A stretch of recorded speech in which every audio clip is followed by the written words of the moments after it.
성도 여러분 안녕하십니까? 오늘의 말씀은 로마서 9장 1절에서 18절 말씀입니다. 오늘 말씀은 크게 두 가지 주제로 되어 있습니다. 평소와는 다르게 이 두 주제가 몇 절부터 몇 절까지 이렇게 구체적으로 나누어져 있진 않습니다. 하지만 오늘 말씀 전반부에서는 이스라엘 백성들의 구원을 향한 사도 바울의 열정이 기록되어 있습니다. 그리고 후반부에는 하나님의 백성으로 선택받게 되는 사람들과 받지 못하게 되는 사람들, 이 모든 것은 하나님의 자비와 은혜에 달려 있다라고 말씀하고 있습니다. 하나님의 주권에 대해서 얘기하는 것이지요. 오늘 말씀은 아주 어려운 주제를 다루고 있습니다. 우리가 단순하게 생각을 하면 하나님의 전적인 주권과 인간의 자유는 공존할 수 없는 것처럼 느껴집니다. 특히 18절 말씀처럼 하나님께서는 어떤 이들을 긍휼히 여기셔서 그들을 믿게 하시어 구원에 이르게 하신다면 왜 남은 다른 사람들에게는 그와 동일한 은혜를 부어주지 않으시는지, 하나님께서 먼저 사람의 마음을 만지셔야 그 사람이 진심으로 믿고 돌이킬 수 있다면 왜 하나님께서는 모든 사람들에게 그렇게 안 하시는지 오늘 말씀을 읽으면서 아주 자연스럽게 묻게 될 쉽게 대답할 수 없는 질문입니다.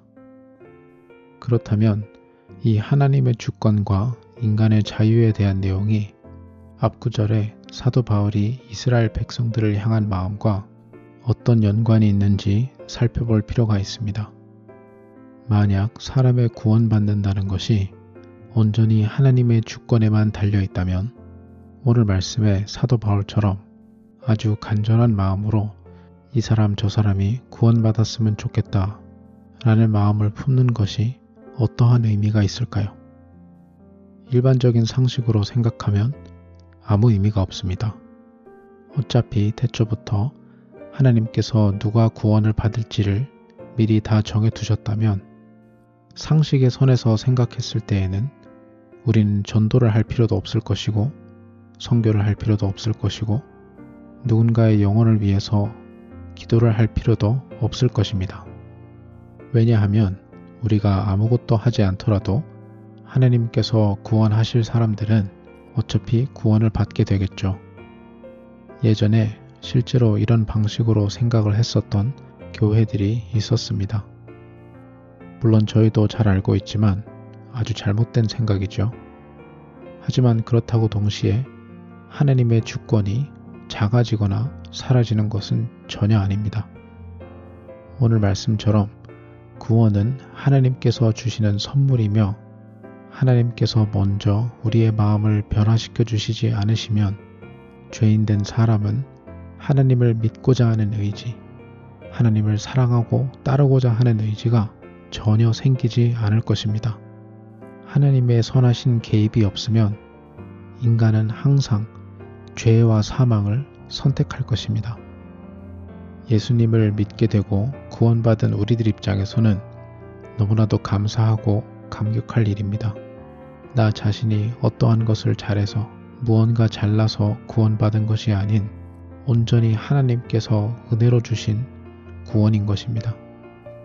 그렇다면 우리 주변에 구원받지 못하고 죽는 사람들은 왜 하나님께서는 그들에게 동일한 믿음의 선물을 주시지 않으시는 걸까요?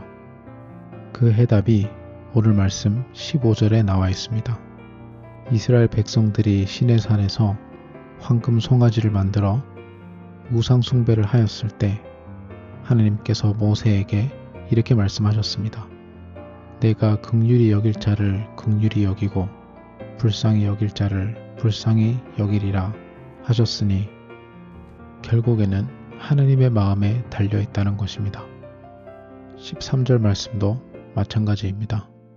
하나님께서는 야곱을 사랑하셨고 에서를 미워하셨다고 나와 있습니다. 그리고 14절 말씀에 하나님께서 그렇게 하신 것은 절대 불공평한 것이 아니라고 되어 있습니다. 공평한 것으로 따지자면 우리는 모두 다 구원받을 자격이 없습니다. 아무리 착하게 살았다 한들 한 사람도 빠짐없이 모두 다 지옥에 가는 것이 정당한 것입니다.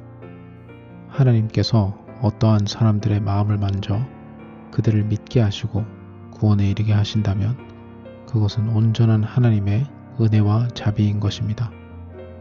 하지만 우리는 구원받지 못하는 그 남은 사람들을 계속 신경 쓰게 됩니다.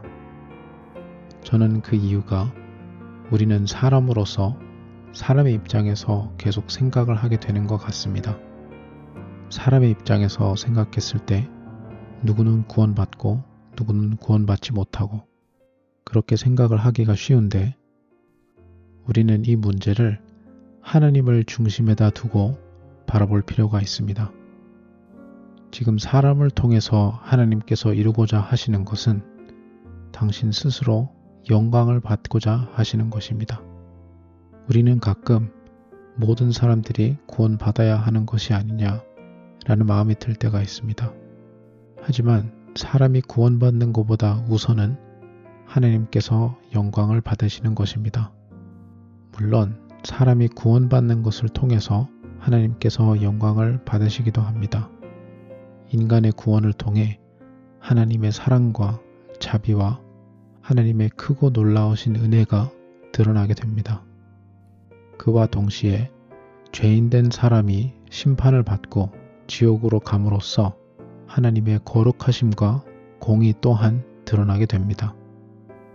우리는 사람이 지옥 간다라는 얘기를 들으면 하나님께서 슬퍼하실 것이라는 생각을 합니다. 물론 맞는 말입니다. 이스라엘 백성들이 하나님에게 돌아오지 않았을 때 하나님께서는 애통해 하셨습니다. 하지만 애통함과 동시에 하나님께서는 자주 진노하셨습니다. 그리고 하나님의 진노를 통해서 하나님의 거룩하심이 드러났었습니다. 존 메가더 목사님은 이 주제에 대해서 설교하셨을 때 이렇게 말씀을 하셨습니다. 하나님께서는 은혜로 사람을 살리어서 받으시는 영광만큼 하나님께서는 당신의 공의와 진노를 통해서도 동일하게 영광을 받으십니다. 라고 말씀을 전하셨었습니다. 하지만 하나님께서 당신의 주권으로 사람을 구하고 살리시는 만큼 믿는 우리들의 마음가짐 그리고 순종 또한 중요합니다. 오늘 말씀 앞부분에 이스라엘 백성들을 향한 사도 바울의 뜨거운 마음을 볼 수가 있습니다. 사도 바울은 이러한 마음을 가지고 하나님의 뜻에 따라 아주 많은 유대인들 그리고 이방인들에게 예수님에 대한 복음을 전하고 다녔습니다. 그리고 사도 바울의 사역을 통해서 하나님께서는 많은 자들의 마음을 돌이키셨습니다. 구원 역사의 모든 능력은 전적으로 하나님에게서 나오는 것이지만 하나님께서는 연약한 저희들을 통해서 그 역사를 이루어 나가고자 하십니다.